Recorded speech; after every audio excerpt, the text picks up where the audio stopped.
Bonjour à tous, bienvenue sur Free Matin Sport, Foot, Coupe d'Afrique des Nations, CAN Égypte 2019. Les 23 ambassadeurs du Bénin sont connus depuis hier après-midi. Le sélectionneur national a renouvelé sa confiance aux écureuils qui ont qualifié le Bénin à la phase finale de la 32e édition de la CAN. Nous en parlerons dans un instant dans les sports.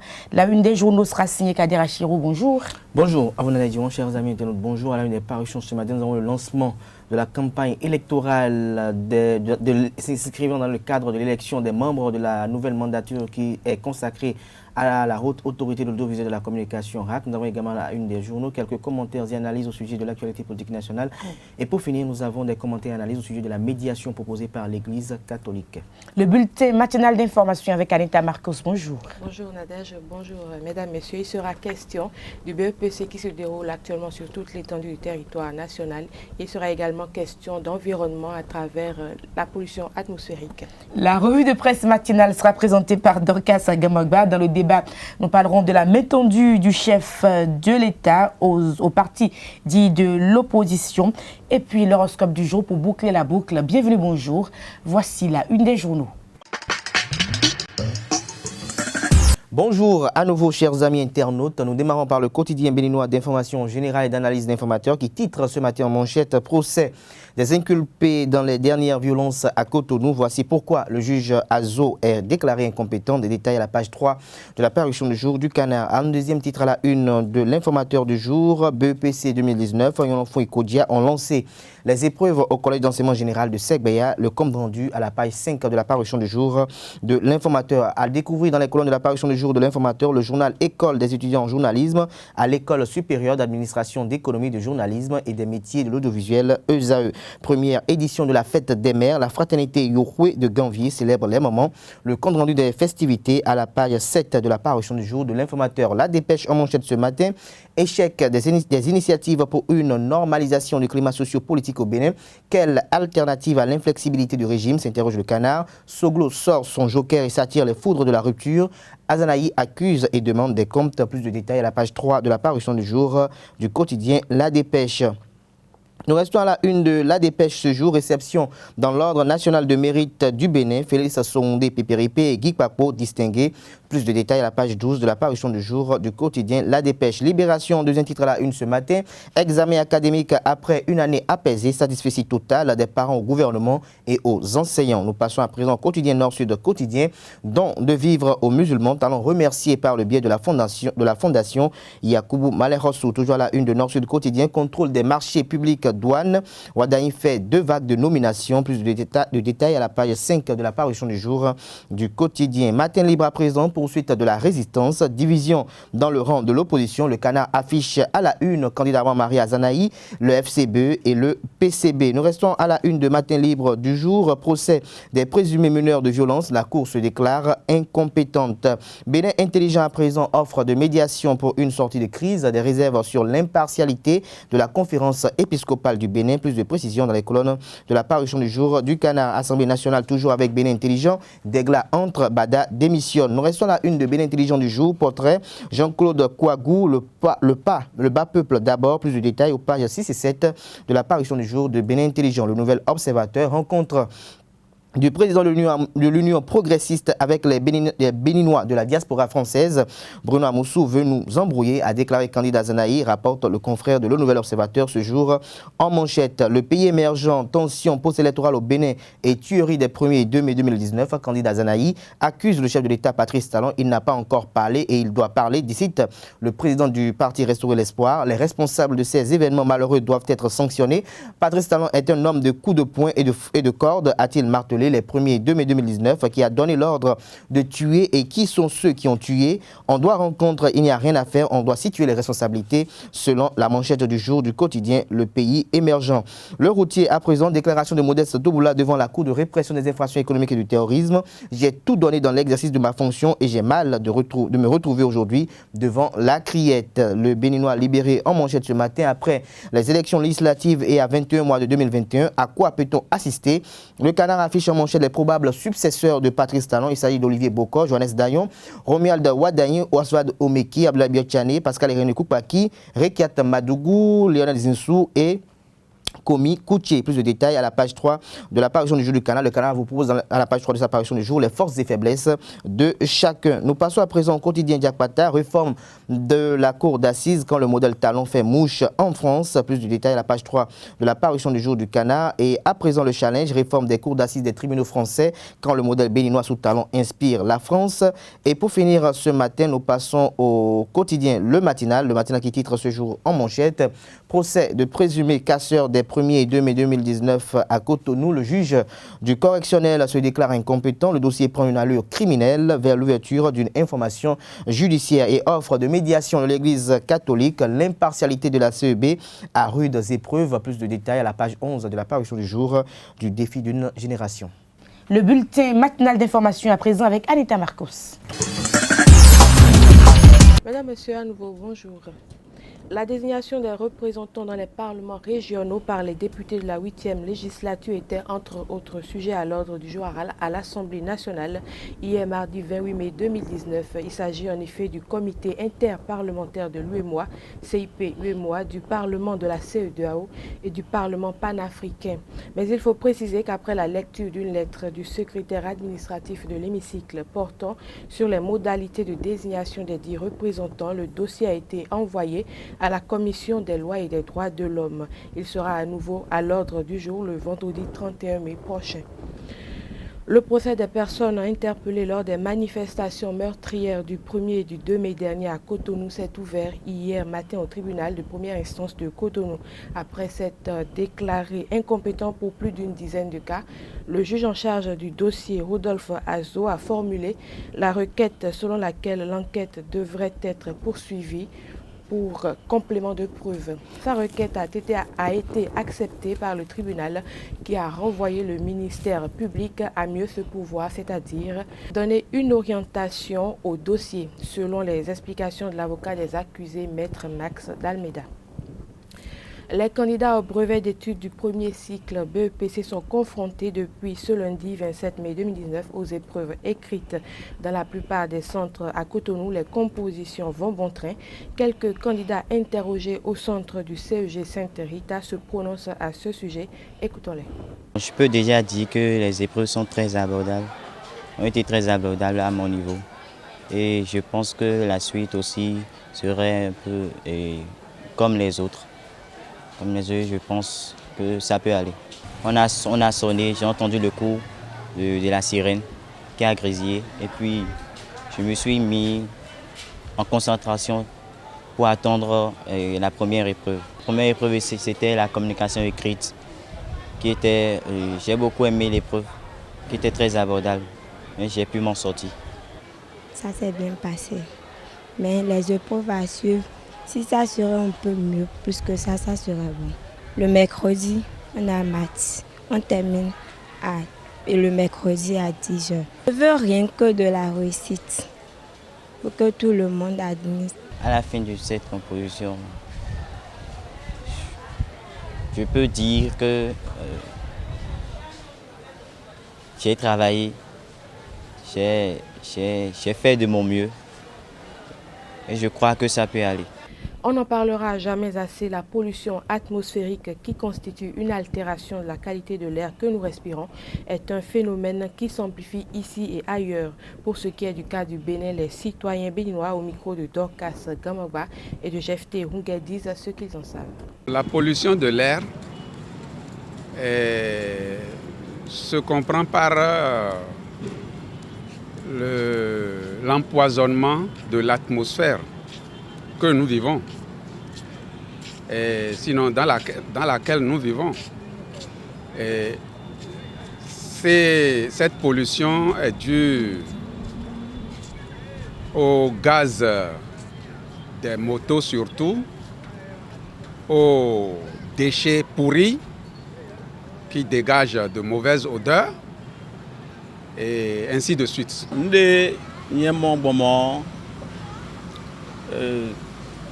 À 6 heures. Usine l'air de longtemps à 6 heures. Quelqu'un monte l'air à 6 heures. Donc, ensemble, nous habitons la pollution sonore. La pollution de l'air, je crois que ce sont les fumées que dégagent les véhicules, les moteurs, voilà, la fumée qui est dégagée par les moteurs, par les vieilles voitures qui viennent de la France, souvent de l'Europe vers le Bénin, qui viennent polluer l'atmosphère ici. Et si je veux faire un regard un peu derrière, le général Mathieu Kékou a lutté contre ça. Mais ils n'ont pas eu gain de cause. Vous voyez, ils n'ont pas eu gain de cause. Ils ont attrapé, ils ont contrôlé, ils ont tout fait, mais ça n'a pas eu de solution. Donc, ils avaient des détecteurs et des trucs là qu'ils mettaient dans l'échappement, dans le moteur de véhicule, voilà, pour voir quand ton véhicule fume par exemple, bon, on te donne des amendes. Souvent, quelqu'un de nous a eu la moteur. Et d'ailleurs, souvent, ils ont donné. Et puis, ni quelqu'un qui a le coup d'eau, ils ont les dons. Donc, usine les sous. Ni de yo, ils ont des problèmes de mais ils ont des dons, ils ont les biens dedans. Pollution de l'air. Mais bidon moyen. Donc, nous sommes nous avons. Donc, quelqu'un a moteur d'eau, ni, ils ont tout ni, avant de quoi, avant c'est dionné. C'est dio a obligé à n'entendre que d'eau, mon pas ils ont pour ouais. Quand il m'a voilà minoué à mon coin en dehors de vous. Donc, il y a des moyens de sous nos ans. Sinon, Dieu a mon bélier, monte au camion, ils ont tout le monde. Allez, vous donnez les dieux, c'est à cause du moyen. Normalement, d'ailleurs, ni bloqué dans le bloc. Et nous allons garder, ouais. Alors, de vous. Mais compte tenu du moyen, sinon, on peut oublier le mois. Et jusqu'à présent, à 6 heures. Mesdames, Messieurs, ce sera tout pour ce bulletin matinal. Bonne journée à chacun et à tous. La revue de presse nationale Dorcas Gamabouya vous est déjà installée. Bonjour. Bonjour. Heureuse de vous retrouver pour la revue de presse de ce mercredi 29 mai 2019. Les personnes interpellées lors des manifestations des 1er et 2 mai dernier à Cotonou ont comparu hier devant le tribunal de première instance de Cotonou. 5 minutes informe qu'à l'issue de l'audience, le juge en charge du dossier, Rodolphe Azor, s'est déclaré incompétent pour plus d'une dizaine de cas. Le journal écrit que parmi les accusés, un homme s'est retrouvé avec une charge peu ordinaire. En effet, le ministère public lui reproche d'avoir fait du charlatanisme contre l'État béninois. Selon le magistrat, le dossier tel qu'il se présente nécessite des compléments de preuves, une requête acceptée par le tribunal qui renvoie le ministère public à mieux se pouvoir et donner une orientation au dossier. Le dossier sera donc renvoyé dans un cabinet d'instruction. La Nouvelle Tribune rappelle que les mis en cause sont accusés d'attroupement non armé et incitation à la haine et à la révolte. Selon Maître Dalmeida, avocat de la défense, le dossier sera renvoyé dans un cabinet avec désignation d'un juge d'instruction pour mieux fouiller davantage. Il déplore cependant que ses clients, qu'il juge innocent, retourne en prison le temps de l'instruction. Politique à présent, pour une décrispation du climat sociopolitique actuel au Bénin, le parti Union démocratique pour un Bénin nouveau, UDBN, accepte de prendre part, le moment venu, aux échanges annoncés par le président de la République, Patrice Talon. Claudine Prudencio donne le feu vert de l'UDBN, c'est ce que titre le quotidien L'Authentique. La présidente du parti l'a fait savoir à travers une déclaration lue en présence de ses militants. La presse du jour informe que dans sa déclaration, Claudine Prudencio a lancé un appel à toutes les forces de l'opposition et à toutes les organisations sociales pour qu'un dialogue franc et sincère s'instaure. Le quotidien des 4 vérités précise que Claudine Prudencio et ses militants insistent pour que les actes soient joints à la parole, une décision que ne partage pas toute la classe politique. En effet, le numéro 1 du parti Restaurer l'espoir a déclaré il y a peu que le discours du chef de l'État annonçant un projet d'invitation de toute la classe politique au dialogue n'était pas un discours d'apaisement mais plutôt guerrier. Il ne partage pas l'idée d'une main tendue. Il tend le poing ou la corde. Si vous vous approchez de la corde, vous allez vous pendre, avait-il souligné. Selon lui, le président Patrice Talon n'a jamais été dans une logique de consensus, de dialogue et de préservation de la démocratie. Le quotidien Le Matinal n'est pas du même avis. Le journal pense que Candide Azenaï joue avec la vérité. Pour la dépêche, en cherchant des alternatives à l'inflexibilité du régime en place, l'ancien ministre délégué de la Défense nationale a décidé d'accuser et de demander des comptes. Nous restons en politique pour finir. Georges Bada ne siégera pas à la 8e législature de l'Assemblée nationale.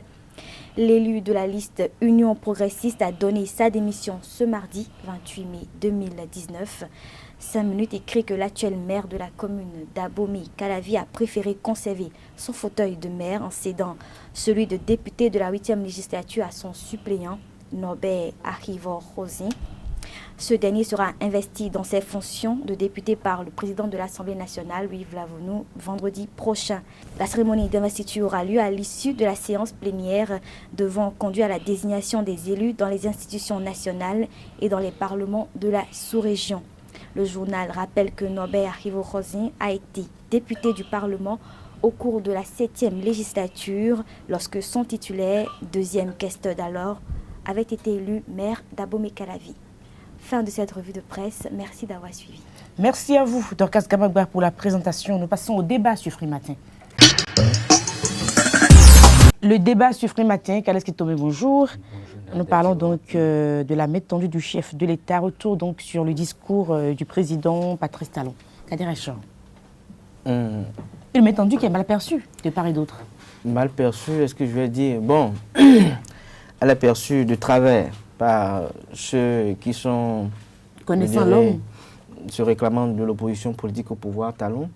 C'est quand même légitime d'entendre de leur part ce discours parce que le contraire aurait étonné que les opposants puissent dire « Tiens bien, il a bien réfléchi aujourd'hui. » Mais pourquoi il doute de la bonne foi du président? C'est l'opposition qui est, je dirais, animée par cette foi, de voir tout le temps le mal partout, de tout le temps estimer que tout ce que pense le chef de l'État n'est pas bien, en oubliant le fait qu'ils ne sont pas d'abord en position de force, d'exiger quoi que ce soit, en dehors peut-être des moyens démocratiquement constitutionnels qui peuvent peut-être user pour réclamer certaines choses, mais ils ont, je dirais, l'obligation d'être, je dirais, soumis aux lois de la République. Et donc la main tendue actuellement par le chef de l'État, Patrice Talon, est une belle aubaine pour eux pour renouer avec le dialogue avec leurs anciens amis, leurs anciens copains, mais dans le même temps aussi permettre quand même de pouvoir baisser la tension sociale. Et donc ils devaient être les premiers à pouvoir, je dirais, œuvrer dans ce sens, à pouvoir forcer la main au chef de l'État pour que véritablement ce dialogue soit effectif. C'est vrai que le chef de l'État demeure un acteur politique, demeure un politicien et quand même il a des objectifs à atteindre.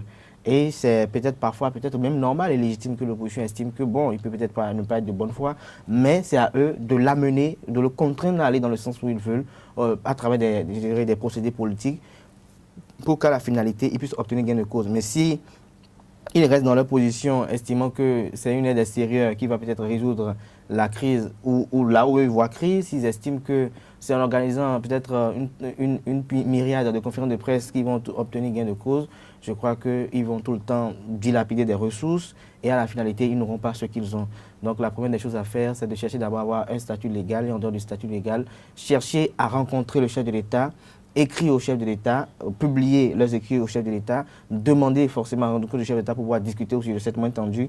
Il n'y a que comme cela qu'ils vont peut-être exposer le chef de l'État et voir le chef de l'État peut-être forcé à mettre en exécution. Mais si eux déjà dès le départ, dès que ce discours a été prononcé, ils estiment que c'est un marché de dupes et qu'ils ne veulent pas y participer, alors à l'avenir on assistera à quoi? À comme on a assisté avant les élections législatives 2019 où il y avait eu des réunions qui ont été convoquées où ils ont banalisé cela parce qu'ils estimaient que le chef de l'État peut-être voulait leur donner des leçons et autres. Et de ne pas oublier qu'après tout, même si Patrice Talon c'est un acteur politique, après tout il représente une institution qu'est le président de la République et donc il mérite un minimum de respect. Et donc devant le président Patrice Talon, il ne peut plus sentir le même discours qu'ils avaient devant peut-être leur ami d'hier, Patrice Talon, peut-être leur partisan politique d'hier, Patrice Talon. Et donc comprendre que le chef de l'État a plusieurs rôles, il doit être dans plusieurs rôles et admettre que peut-être ce qui doit être fait, mais aussi surtout dans l'intérêt supérieur de la nation. Carles Kitome, pourquoi les partis dits de l'opposition doutent de la bonne foi du président lorsqu'il parle d'une main tendue?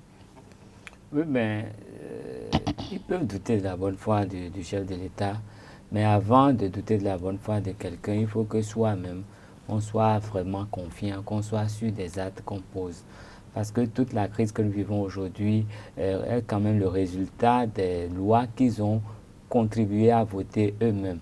Et au moment où on votait ces lois, ils n'ont pas fait des projections dans le futur, ils ont juste voté les lois. Aujourd'hui, ils se rendent compte de la dureté des lois et ils parlent d'un marché de dupes. Je crois qu'ils se sont d'abord dupés eux-mêmes et qu'il faudrait faire un certain exorcisme à leur propre niveau. Parce que depuis le 17 mai, il faut reconnaître qu'il n'existe plus de parti au Bénin, si ce n'est l'Union progressiste et le Bloc républicain. Et donc déjà, ils ont un problème de légalité qui résulte toujours des lois qu'ils ont eu à contribuer à voter eux-mêmes. Donc la première démarche à faire pour ces partis, je crois que c'est de courir, aller le plus rapidement possible, se mettre en règle. Et je crois que quand vous estimez qu'il y a un problème et qu'on vous invite à parler, la meilleure des choses à faire, c'est d'aller vous asseoir et parler. Mais avant de parler, il faut être prêt. Il faut se préparer, il faut préparer ses arguments, il faut savoir le point de vue qu'on veut défendre, il faut savoir exactement ce qu'on veut.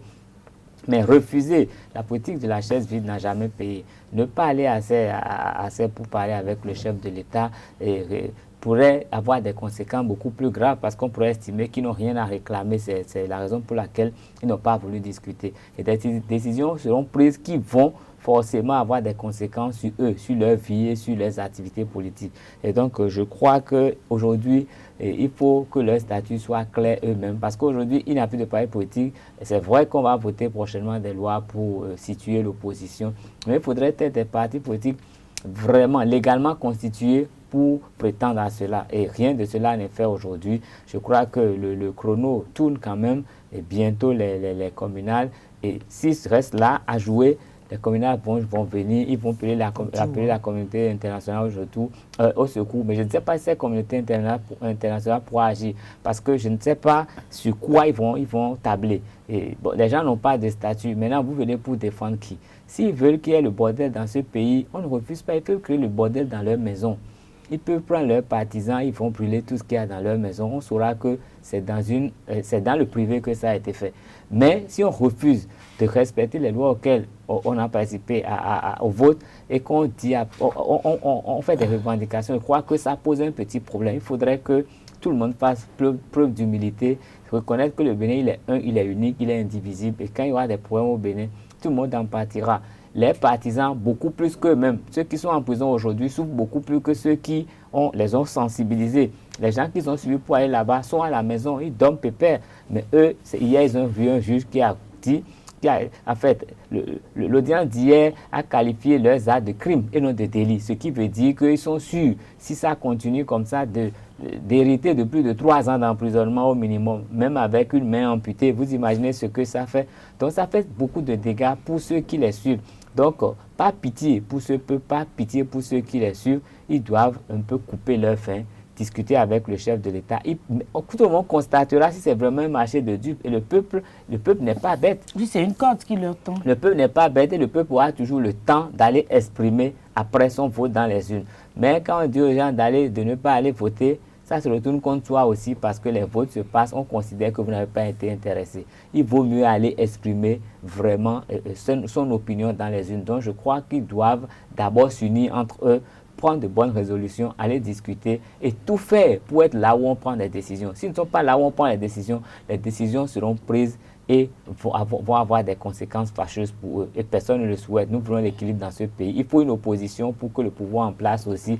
L'opposition sert de miroir au pouvoir en place. Mais si l'opposition refuse de participer à tous les débats, je crois qu'ils seront comptables des résultats que nous aurons à la fin. Merci à vous, Kaleski Tomé Kadera Chirou. Nous passons au sport sur Free Matin.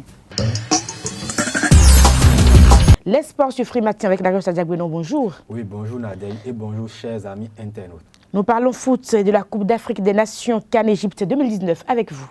Le technicien français est resté fidèle à sa philosophie qui privilégie l'état d'esprit d'un groupe au détriment de quelques qualités techniques individuelles. Ainsi, Michel Dussuet a reconduit le dernier groupe convoqué pour le match de la qualification contre le Togo en mars dernier. Sur la liste, seuls Stéphane Sessignon, Michael Poté, Cécile Dalmeida et Fabien Farnol signent logiquement leur retour. Et sur le plan local, le technicien français a appelé Cherif Dine Kakpo, gardien de but des Buffs FC du Borgou, leader de la Vitalor Ligue 1 et meilleure défense du championnat avec 12 buts encaissés. Et il sera accompagné de Rodrigue Fassinou, arrière droit de l'association sportive du port autonome de Cotonou, ASPAC. Olivier Verdon, Khaled Adenon, et Jordan Adeoti et Steve Mounier, les hommes clés de Michel Dussuet et le néo-écureuil Sebio Soukou sont bien présents dans le groupe pour la CAN Égypte 2019. À la première lecture de cette liste, on remarque que c'est une liste classique et équilibrée puisque tous les postes ont été doublés et le technicien a également publié par mesure de prudence une liste de 7 réservistes en cas d'éventuels forfaits de dernière minute. On y retrouve entre autres Jean-Marie Guérard de Eimba Daba, Yannick Aguemon, Cédric Routondi et Jacques Bessan. Tout à l'heure à 12h45 au ministère des Sports, le sélectionneur national Michel Dussuet va animer une conférence de presse pour justifier ses choix et expliquer dans une certaine mesure comment va se dérouler la préparation. Une préparation qui a déjà démarré le lundi dernier avec la première phase ici à Cotonou. Et la seconde phase va se dérouler à Ifrane au Maroc à partir du lundi 3 juin prochain. Et pour rappel, le Bénin va évoluer lors de la 32e édition de la Coupe d'Afrique des Nations CAN Égypte 2019 dans le groupe F en compagnie du champion en titre, le Cameroun, le Ghana, les Black Stars du Ghana et la Guinée-Bissau. Et nous allons revenir plus en détail sur l'actualité de ces écureuils qui entrent en compétition le 25 juin face au Ghana. Toujours en foot, la plupart des rencontres de la 35e journée des championnats nationaux de première et deuxième division se jouent ce mercredi. En Ligue 1, Esaïe Football Club sera l'hôte de la jeunesse athlétique de Cotonou à 16h à René Pleven. Les Dragons de Louémé reçoivent sur leurs installations le stade Charles de Gaulle de Porto-Novo, le leader Buff FC du Borgou. Beke FC de Bembereke, deuxième au classement, se déplace à Zakota pour rencontrer Dynamo d'Abomey. Demain, UPONM va accueillir au campus d'Abomey-Calavi l'association sportive du port autonome de Cotonou, ASPAC, en clôture de la 35e journée de la Vitalor Ligue 1. Avranco, Omnisport et Soleil FC sont au repos pour le compte de cette journée. En Ligue 2, on joue également la 35e journée et cet après-midi, Mamba Noir, Hodio FC, Espoir de Savalo, Dynamique FC de Djougou, Entente des forces armées béninoises, Dynamo de Parakou. Et en clôture demain de cette 35e journée, on aura le choc entre l'AS Cotonou 5e et le leader Real Sport de Parakou. Coupe du monde des moins de 20 ans en Pologne 2019. Le Mali s'est relancé dans la compétition grâce à sa victoire sur l'Arabie Saoudite hier. L'Afrique du Sud a essuyé son deuxième revers en 2 sorties. Nous en parlons. Les Aiglons du Mali, champions en titre de l'Afrique, pour le compte de la catégorie des U20, se sont relancés effectivement en battant l'Arabie Saoudite 4-3 hier. L'Afrique du Sud, les Bafana Juniors, quant à eux, se sont inclinés pour la seconde fois 1-0 face à la Corée. Il faut dire que cet après-midi ou ce soir à 19h30, le Sénégal, qui est déjà qualifié pour les 8e de finale, va jouer son dernier match de groupe face au pays hôte, la Pologne. Et demain, nous aurons également le Nigeria qui s'est compliqué un peu la tâche avant-hier et qui va essayer d'obtenir, de valider son billet pour le second tour. Ainsi se referme l'actualité sportive et nous mettons un terme à Afrimatin également. Portez-vous bien, à demain pour notre numéro. Au revoir.